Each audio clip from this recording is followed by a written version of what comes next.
Welcome to another episode of Mike's Money Picks. Today on the podcast, we're going to be breaking down the Wednesday, October 23rd slate of college football DFS, week 9 of the college football season. And we have got some Conference USA games here in the middle of the week. We're going to break down both games. We're going to tell you what you can expect from each game, as well as who you need to be targeting for your DFS lineups on DraftKings, as well as FanDuel for the Wednesday night slate. Now, this makes it a daily double for today, y'all, because fortunately for us, DraftKings was able to get out the salaries for the Tuesday night and the Wednesday night slates here for us on a Sunday. So we were able to put in all the research, do all the time, get all the information, and get both of these videos/audio episodes out to you guys here on a Sunday night. So keep in mind that as I'm talking about these guys here on a Sunday night, sometimes things change in between, Sunday and Wednesday. And so there could be some injuries that arise, situations that change, stuff like that. But I am able to get this Wednesday episode out to you guys. So whenever you guys are watching this, hopefully I'm going to give you guys some information that can help you build some winning lineups for the Wednesday DFS slate. Now, before we go ahead and get started, make sure you're subscribed to the channel that we can be with us for the rest of the college football season, as well as all of our upcoming college basketball content as well when that season starts. And make sure you like the video. If you're listening on audio, rate and review. It helps me out a ton when you guys do that, and I cannot stress enough how much I appreciate it. All right, let's go ahead and get started. So comparing this game to the Tuesday night slate, we have got some higher point totals here on this slate. We got some teams that are going to score some points, but we've also got some seriously inept passing offenses. And so really finding the wide receiver position on this slate is going to be quite tricky. And really, to me, that's going to be where this slate is going to be made or broken. I guess, is that the past tense of make or break? It's where this slate is going to make or break is at the wide receiver position. So let's go ahead and dive into game number 1. It's going to be Liberty heading to the suburbs of Atlanta to take on Kennesaw State. Liberty is currently 23.5 point favorites with a game total 45.5 points. Thank you to our friends at FanDuel Sportsbook for the lines, meaning the implied total is about 34-11 in favor of Liberty. If you're new here, we do not do decimal points for the implied totals because you can't go out on a football field and score 0.25 of points. So I'm going to round up or round down. So with this one, Liberty is the second highest scoring team on the slate. Kennesaw State is the projected lowest scoring team on the slate.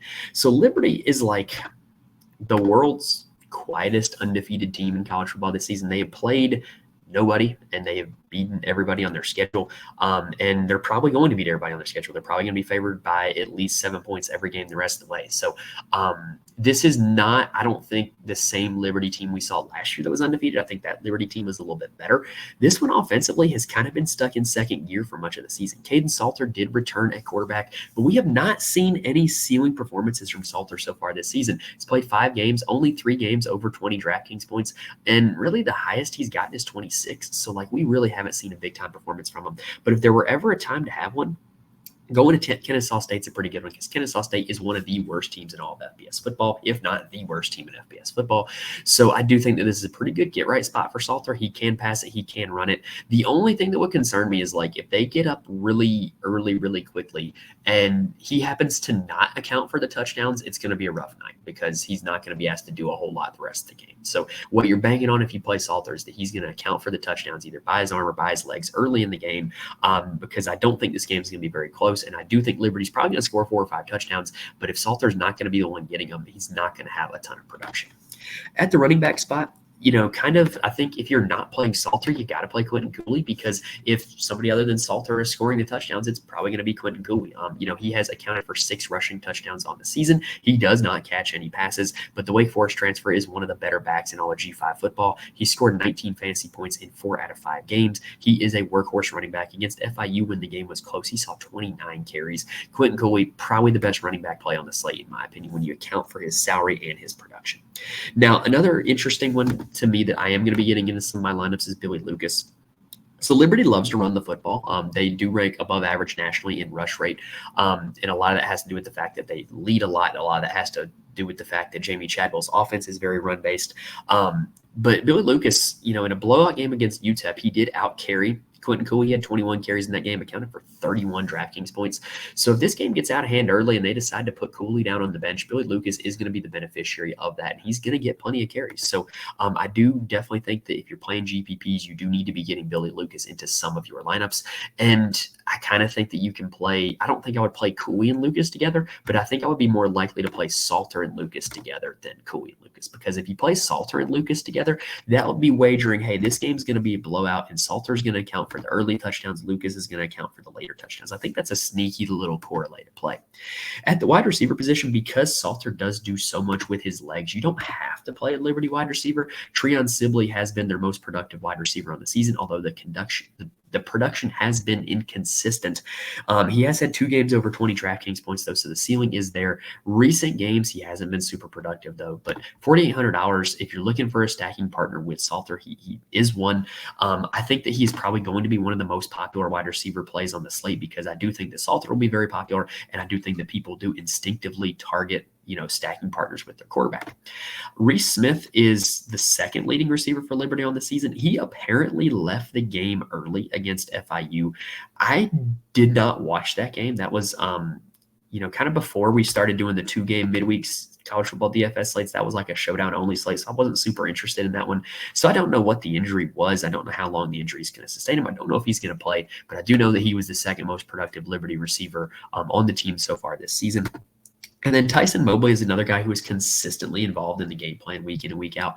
He's caught 18 passes, but he's only scored 1 touchdown. I kind of think he's due for a little bit of touchdown regression. I think he is another solid option in this Liberty receiving room, especially if you're looking to stack with Caden Salter. Bentley Hanshaw is the tight end, although he has only caught 3 passes so far this season. And I got to be honest, I really would not feel good recommending anybody else to you guys. Dante Lee does have the Q tag, but he really only played 1 game against ECU, has not played since. I really just can't feel good recommending anybody else to you guys from this Liberty receiving room. Now, on the Kennesaw State side, they made a change at quarterback last week. Davis Bryson had been the starter. They decided they were going to start Caleb Johnson against Middle Tennessee. That did not go well. He ended with 0.88 fantasy points when he was pulled from the game. And then Braden Bannan was the guy that was inserted in. And Braden Bannan is the coach's son. So, if there's anybody who knows what the coach wants to do, it's probably the coach's son. And this is an offensive coach. So, it's kind of interesting that it ended up being him that ended up entering the game. He finished the game, ended up putting up 1 DraftKings point. Look, I would assume Bohannon's going to start this game. I'm not playing him. I'm not playing any of them. I think that at $5,800, I don't, with them being only implied to score 11 points, I don't think there's a very high likelihood that, he accounts for 15 plus DraftKings points, and I think you can get better values elsewhere. At the running back spot, this is where I do want to target this Kennesaw State team, because Quan Ashley is their guy in the backfield, and he's pretty solid. He had not been very successful in non-conference play, was averaging under 3 yards a carry pretty much every game. But against Jacksonville State and against Middle Tennessee, he's really played well. Now, granted, I say playing well, but he's accounted for about 22 total DraftKings points in those 2 games. He really needs to find the end zone. If he finds the end zone, he's going to be a great play. If he doesn't, I would consider him a good play. And then Benfield is also their backup running back, but he does see quite a bit of carries as well. Him and Ashley are quite close to a 50-50 split, but when the game is close, it's Ashley who's in the game. So if you do think this one turns into a blowout, I do think that would favor Benefield a little bit more. But if you think this one stays close, I think Quan Ashley is a pretty solid play. At the wide receiver spot, this is just because it's a 2-game slate and because I don't have a whole lot else to talk about. I will talk about them, but I don't think I need to, because I don't know if any of them are going to make my player pool. So for whatever reason, Tykeem Wallace is the highest price guy on DraftKings. He's never had more than 5.8 DraftKings points in a game, though. Pass. Blake Bohannon, also the coach's son. If his brother's at quarterback, does that mean they have a little bit more chemistry? I don't know. $3,800, he's a regular contributor in the offense, though. Carson Kent has been their most productive wide receiver on the season, but that's not saying a whole lot. Against Middle Tennessee State, he did have 4 for 59. He was by far the most productive wide receiver in that game. So maybe there's something there, the fact that when it was the second and third quarterback playing, that he was the most productive. Jaden Robinson is a freshman. He's kind of like a guy that, if you read up on Kennesaw State Twitter, they really like. They kind of want to build up for the future, but he hasn't been super productive so far this season, and I'm not even going to go deeper than that. That's the Kennesaw State room. If I'm playing anybody on Kennesaw State, it is probably going to be Ashley or Benefield at the running back position. All right, that's going to do it for game number 1, y'all. Let's take a quick breather, and then let's break down game number 2. Now, I do want to mention there are places where you can get more information from me. First off, you can follow me on Twitter at Mike's Money Picks. I'm more than happy to answer any questions if you reach out to me on Twitter. I'm also in the Fantasy Corner Discord. Link is in the description on YouTube as well as on the audio feed. Fantasy Corner Discord is a community of a bunch of really smart, really good people who play DFS for a lot of different sports. College football is one of them. The chat in there for college football has been jumping recently. And if you're looking for people to just talk strategy with, talk plays with, it's a great place to go. We also have a lot of really good people in there who are really good about tracking injuries and finding out information on injuries. So if you're somebody that's sitting there thinking, dang, these midweek slates, I play guys that end up out a lot. Well, how can I get any help with that? Fantasy Core Discord is a place where you can go, and there are people in there who can help you with that. And so if you're looking for people to talk DFS with, looking for people to build, strategize with, highly recommend it. If you're just, looking for people to just sweat it out with, also, it's a great place to go. I cannot recommend it enough. Also, I do write a full article to my Patreon for every single college football DFS slate where I profile all of my core plays as well as why they're my core plays. You get a write-up for it as well, not just a list of plays. And what I try to bring is a very well-researched, well-thought-out article where I use X's and O's of the actual teams playing college football and game theory in terms of a DFS perspective to bring you those core plays. Now, I can't sit here and guarantee that playing those core plays is going to win you thousands of dollars. It's not that easy. Anybody who promises that is lying, I guarantee you. But what I can promise is you can get some well-researched, thought out thoughts from somebody who does know college football. So let's go ahead and continue on with game number 2. There's going to be the higher total of the night, Middle Tennessee State heading to Jacksonville. Fun fact, Jacksonville State actually in Alabama. Anyway, this game is played at Jacksonville State. Jacksonville State is 21.5-point favorites with a game total of 63.5 points, meaning the implied total is about 42-21 in favor of the Gamecocks, the Jacksonville State Gamecocks, that is.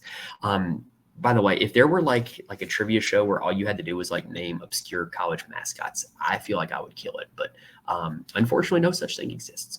Anyway, Middle Tennessee State, the Blue Raiders, of which we actually played when I was at Charlotte, they are not a good defensive team. And so them being not a good defensive team tends to lend themselves to getting into shootouts. That makes for a good game environment at target. Now, in terms of all the quarterbacks on the slate, the one who's probably going to have the most pass attempts at the end of the night is going to be Nick Vattiato. He's attempted over 30 passes in every game. Middle Tennessee State does have the highest pass rate out of any team on this slate by far. It's not even close. The other 3 teams on this slate rank near the top of the country in rush rate. Middle Tennessee State does not. And, he's had some highs and lows this season in conference play, which is what I really think you want to look at.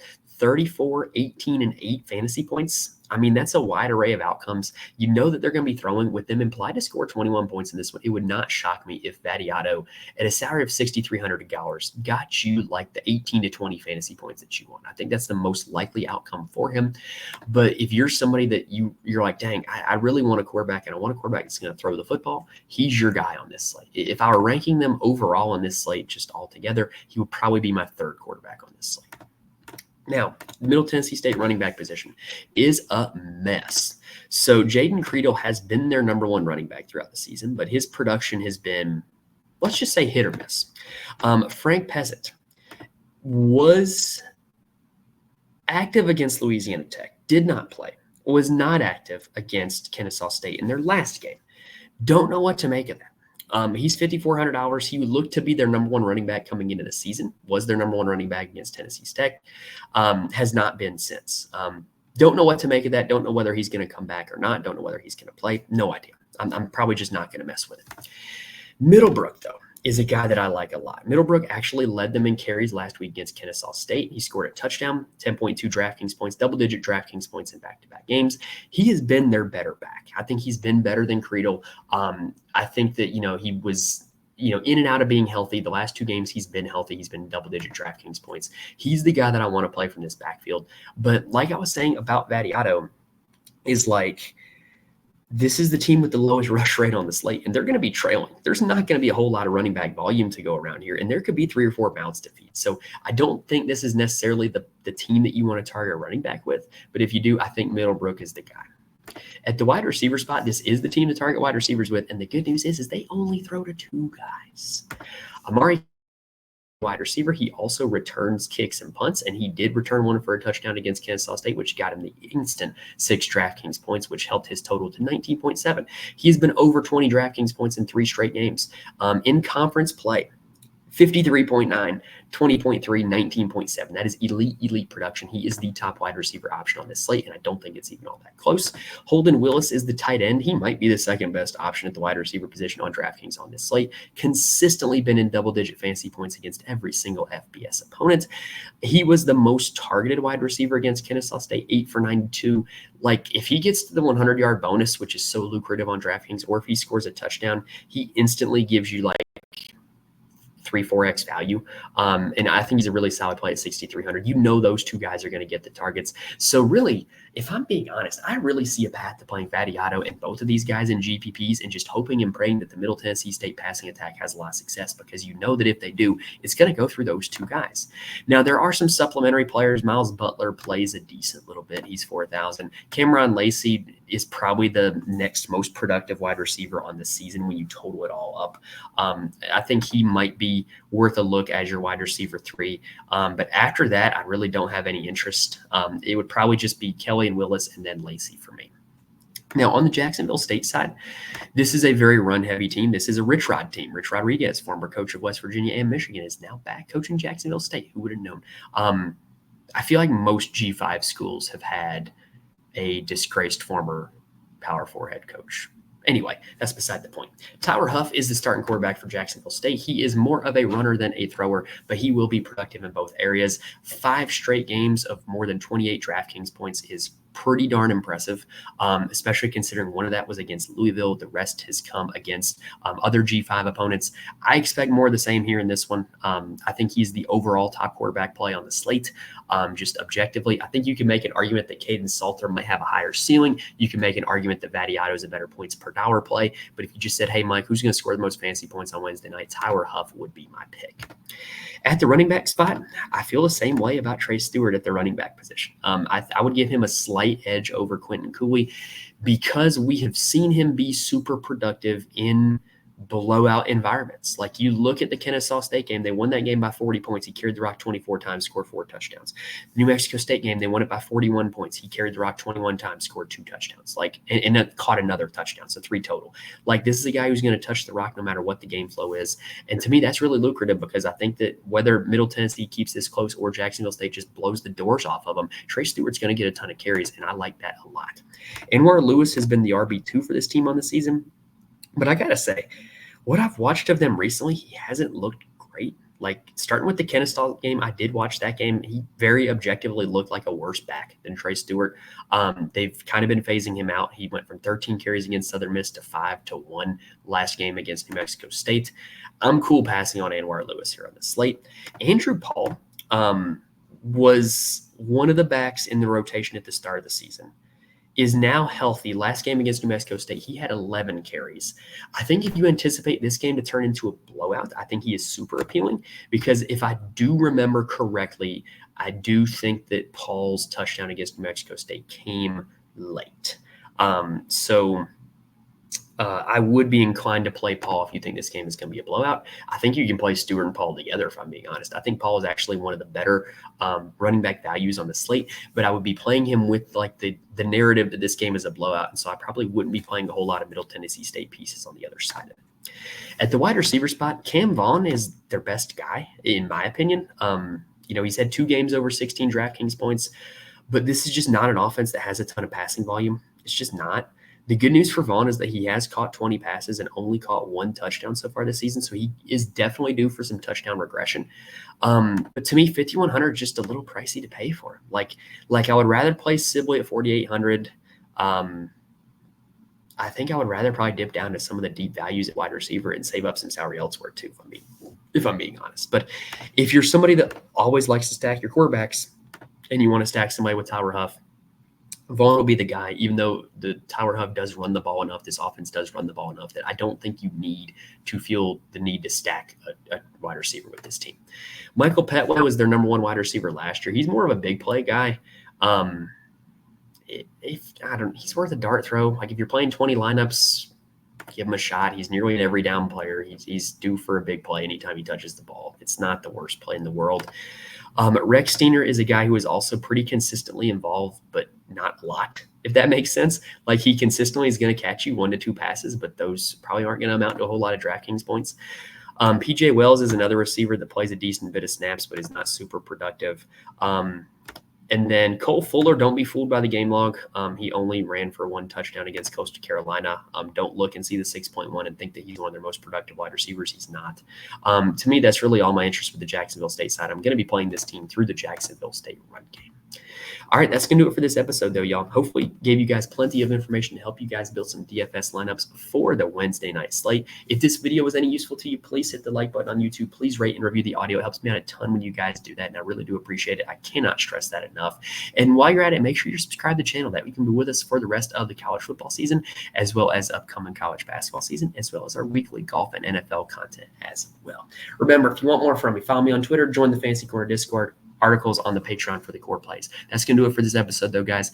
Thank you guys for watching and listening to this point. Best of luck to you guys on the Wednesday night slate, and I will see you guys next time.